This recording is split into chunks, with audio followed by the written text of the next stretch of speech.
Berkeley, in a new effort to squeeze more homes into a chronically undersupplied market, officials here are zeroing in on the city's low-hanging housing fruit, vacant buildings.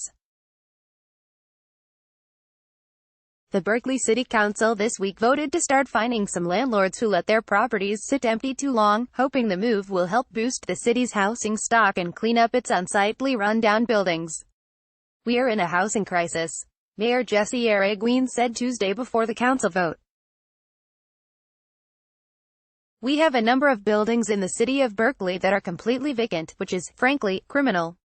The measure cleared its main hurdle Tuesday, but it requires one more vote by Council July 24 before it will become final.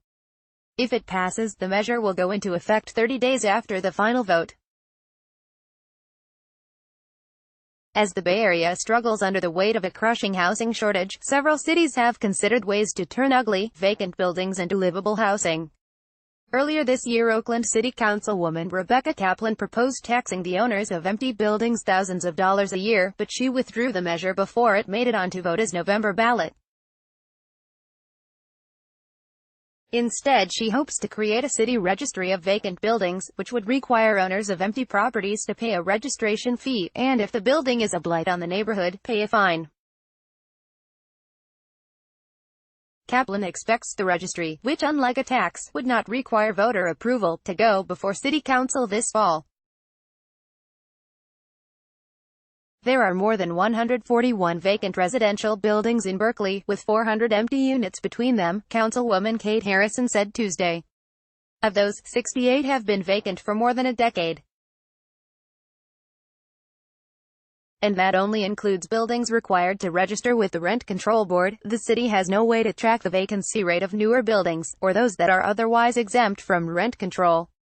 The proposal, which passed unanimously Tuesday, expands the city's blight ordinance to include multi-unit residential buildings that have been empty for more than 120 days.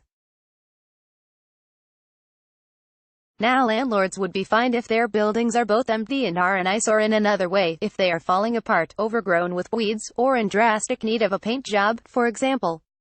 Fines start at $100 and are capped at $500 per violation.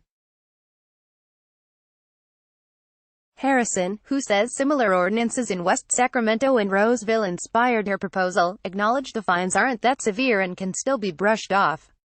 "There are going to be people who violate it no matter what," she said. But she hopes that most landlords simply don't realize the impact their vacant properties are having, and can be persuaded to make changes. Berkeley eventually may ramp up its crackdown on vacant buildings by proposing a vacancy tax like the one Oakland considered earlier this year.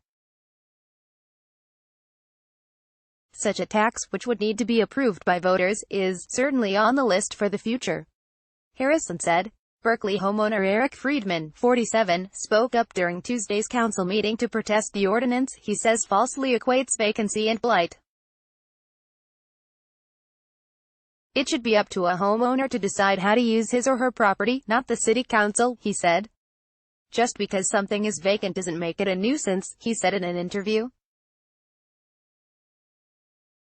But 74-year-old Margie Wilkinson said in a city with 1,000 homeless residents, having so many vacant units is unacceptable. She sees many in her own neighborhood, which she hopes the expanded ordinance will take care of.